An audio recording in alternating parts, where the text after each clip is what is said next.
consistently. We have kids dealing with more trauma than we can even, Senator Dever down by Dorothy Moses in your district, I've been down and met with Jason Hornbacher and heard the stories of these poor kids who are dealing with things that no kid should deal with. We failed children up to this point. What are we going to do now to take care of the teachers and the staff, but most importantly, those kids that need us to step up and give them the services they need? And I believe it's going to cost money. How do we find that money? Senator Dever, I'll start with you.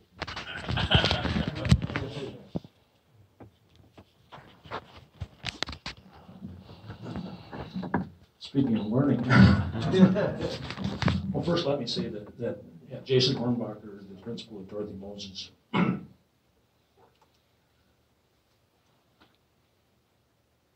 is a really good principal and has a serious concern about the people that he serves in that school. My daughter-in-law is the school nurse at Dorothy Moses.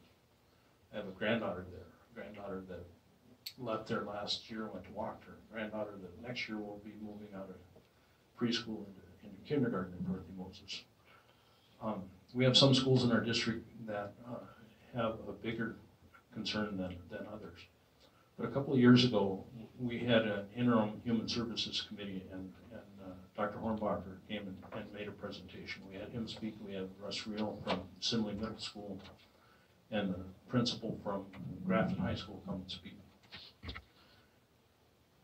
When Dr. Hornbacher handed out his testimony, I looked through it before he delivered it, and he talked about the numbers of situations that they deal with and the types of situations that they deal with.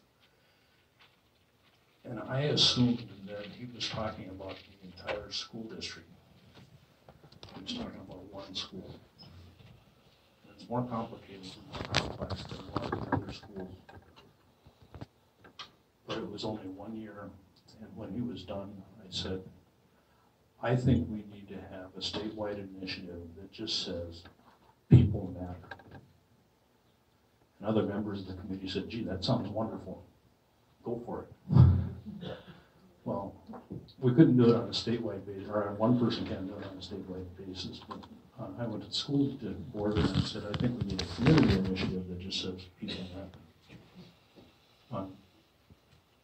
Because of that, though, my pastor has, I go to Shepherd Valley Lutheran Church, which is across the street, across Denver Avenue from Walker Middle School. And he has become very good friends with Lee Ziegler, the principal at Walker. And they've invited other clergy and social workers from all the elementary schools that feed into Walker Middle School, and put together a community-wide initiative and have held some events where they've brought community resources together. Chad, when you said that we have failed our children, I think first we need to lay that at the feet of parents, because the family breakdown has contributed to that more than anything at all. So I think our efforts as a state, as a legislature, as the state government should be in support of helping parents be good parents. My kids went through the Bismarck School District, and I missed one parent-teachers conference from the time my oldest started kindergarten until my youngest graduated. And that was because the teacher rescheduled it and then she forgot about it. But that's how important I think that is for parental involvement. And the thing that frustrated me at those parent-teachers conferences, I kind of felt sometimes like the teacher was reluctant to be honest with me about the behavior of my kids, because parents react badly sometimes in those circumstances. So I think we need to be honest. I think administrations need to back up teachers in those circumstances. I think that we do have some behavioral health issues that go beyond the ability of schools to deal with, that we need to provide funding for counseling and for other things. You know, I graduated high school a long time ago. We didn't have school shootings then. We didn't have any. If there would have been a school shooting in my school, my fellow classmates would have run out to their cars and got the guns and come back in and dealt with it. was a different world then. It's a different world now. So I think we need to look at it as a community thing. You know, something kind of, here's an interesting but absolutely useless fact. Several weeks ago in one day, Facebook lost $116 billion in value. And I'm sure they've found it since. But $116 billion, one company. That amount of money would be enough to fund all of North Dakota state government, including general funds, special funds, and federal funds for 17 years. I tell people I feel really blessed that we live in a state that is small enough that we can make it about people. So it shouldn't be about dollars, it should be about people. You can keep passing them down if you want. We can talk about this subject for probably 4 hours this afternoon. Senator or Kirsten, you have any? Yeah, so I don't want to oversimplify this because it isn't simple. If it was simple, it'd be solved.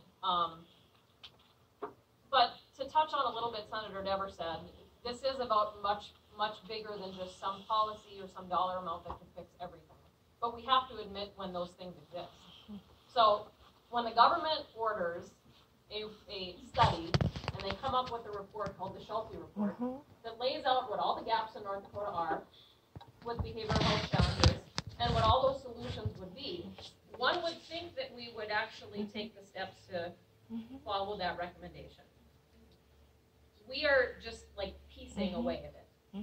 And when you piece away at it, you might as well, in my opinion, throw money down the drain, because unless you really dive in and accept what those challenges are and take what those recommendations are, I just don't think it's going to get better. But to what Senator Dever said, this is about much bigger than just that report too. This is about economics. You want to know part of why families are under so much more pressure? It's because families are working way harder than they ever had for way less money. That means parents are out of the home more than they have been in the past. Early intervention, I firmly believe, needs more support so that we can catch these issues early before they ever get into schools. Pre-K would be then the next follow-up. So, I mean, there are just a number of steps, and we know what they are. We just need to have the courage to do them. And sometimes that courage means finding the money to do it. And when things are funded with taxpayer, everything you guys do is funded with taxpayer dollars. You know, it doesn't make it easy, but we know what the answer is. Kirsten? So that was excellent, both with Senator Dever, Senator Oban. We have a roadmap. I mean, we have investigated it. There's a report that was done, and the recommendations that were given. And that's the senators and the legislative body as the appropriators and the policymakers to hash through to see how to find their roadmap. I'm going to speak to it on a little bit more of an affective way and just affirm that this is a real problem. And it's not just a problem in our big cities. It's not just a problem in our rural districts that have not as many resources for access for assistance and help. This is a real problem. The last 6 years since I've been in office, the YRBS study that we give to our middle schoolers and our high schoolers has seen some remarkable positive things. Our kids are buckling up more. They're texting and driving less. Their first introduction to alcohol or illegal drugs is coming at a later age. All wonderful things that we should be celebrating about our young people making better decisions. The one thing that I call out again and again and again, every time that YRBS study has come out since I've been in office, here's what I've seen. Increased attempted suicides, increased reports of feeling of hopelessness, increased thoughts of suicide, increased planning of suicide. That's not okay. And I would just say to the appropriators and to our policymakers that if we say, I mean, we hear about it in the media over and over and over and over again, how are we going to keep our kids safe? That's our number one priority. If that's our number one priority, then let's see the action instead of just the rhetoric. I also will say to you that we have created a K-12 vision, and I'm so proud of that we've done that in North Dakota. I tell my colleagues about that from across the nation, that our Teachers Association, our Teachers Union, our Administrators Union, our School Boards Association, our CTE, the higher ed, our behavioral health, our legislators, DPI, we've come together and created for the first time ever a North Dakota K-12 vision. And we based that on interviews and surveys with the people in the field, that are the boots on the ground, about what their issues were and what they felt that they could, that they needed help with, in the direction that we should push that flywheel on. And across the board, big, medium, and small districts, north, south, east, and west, the number one factor that came up that said that they was impeding improved academic achievement was behavioral and mental health issues in their school districts. When I started out as a vice principal in Bismarck, and I took over that role along with my teaching duties, the majority of my time was spent with our 5th and 6th graders, because vice principals do discipline issues. And so I spent most of my time with 5th and 6th graders, because they were, spreading their wings and pushing the envelope and, exploring who they were. By the time I left in 2012, it was my kindergarten and 1st graders. I was in those classrooms. The trauma, I visit a lot of schools in this role now just to stay connected. And the trauma that I see, the absolute meltdown of kindergartners, they didn't wake up that morning and say, I'm gonna go mess up that teacher's life today, or my 14 other classmates. They just don't have the skills. And another thing that I'd like to say is, so I visit with a lot of people, teachers are getting hurt, and our students are hurting. We have hurting people on both sides. The last thing that we need to do is make it an us against them. Those kids did not come to school wanting to hurt a teacher. They just don't have the skills. And now when I return to school, especially the schools that I was at in Bismarck, I see my students who are very poorly equipped to manage themselves, bringing their own children into those same classrooms. And so I've had this aha moment this last summer when I was attended a session by a good friend and colleague of mine about family engagement. And I'm ashamed to admit that this is my 29th year in education, and I finally understand all of the things that I did wrong as an educator about family engagement. One thing that I heard, a parent is a child's first and most influential teacher. And I will say that in this room, but not always their best. But by no terms can it be argued that it's their first and most influential. So everything that we do in our classrooms or in our schools for 6.5 hours a day can be undone at a dinner over McDonald's or a car ride home. So I will admit this freely, because the first step to recovery is admitting, is that I would say I've done what I can do. I invited those parents to come in. I asked that parent to help them study their spelling words. They chose not to. They don't care. I would literally in my mind say I only have about 50 to 75% of my parents who care. Baloney. And I think about that now. Every parent cares for their child. I would say that's a rare exception. Every child has an adult that cares in their life. And so if they can't help with the spelling words, then how can they? If that letter home and that parent-teacher conference, if they can't help in that way, why didn't I ask them, how can you help? If you can't do it in the way that I wanted you to, how can you help your child or your grandchild or your niece or your nephew? So I really think that we have to be serious about community in schools, bringing those services not only to that child, but to that family member, because I think everyone wants to.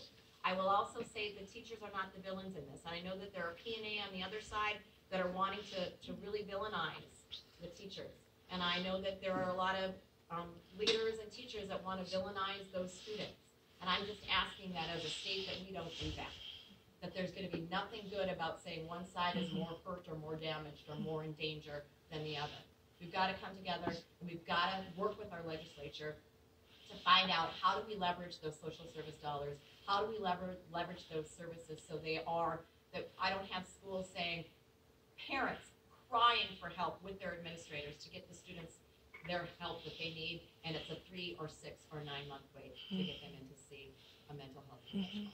And I will also say that it cannot lie at the feet of our teachers, because we went to school for 4 to 6 years to be the best instructional leaders that we can be, the best curriculum designers. That's what we do. And although we can identify those behavioral health problems and see the signs, we shouldn't be expected to be trained on how to solve them. and you'll hear this a lot from me, the legislators will hear this a lot from me, no more should we be expected to do that than when one of our students goes into a pediatrician's office and the pediatric nurse identifies that that third grader is not reading on grade level or not doing computational mathematical problems on grade level at third grade. They should be able to flag that and identify that, but should we expect that pediatrician or that pediatric nurse to then go to 18 hours of training on how to do instructional strategies to make them better readers or make them better math computers while they're in the office with them? I don't think that's fair for the nurse or that professional that went to school to do their passion than it is for us to be expected to become behavioral health specialists. But we do need to work with our behavioral health specialists and our Department of Human Services. We need their help. Let them come into our schools. I think there's lots of opportunities for us to share our time together, but we need to let each other be the experts that we are. Thank you very much for all three of your answers. I think it's a very, very complicated issue. So I'm going to switch gears a little bit, go to an easier issue, and talk about higher ed governance.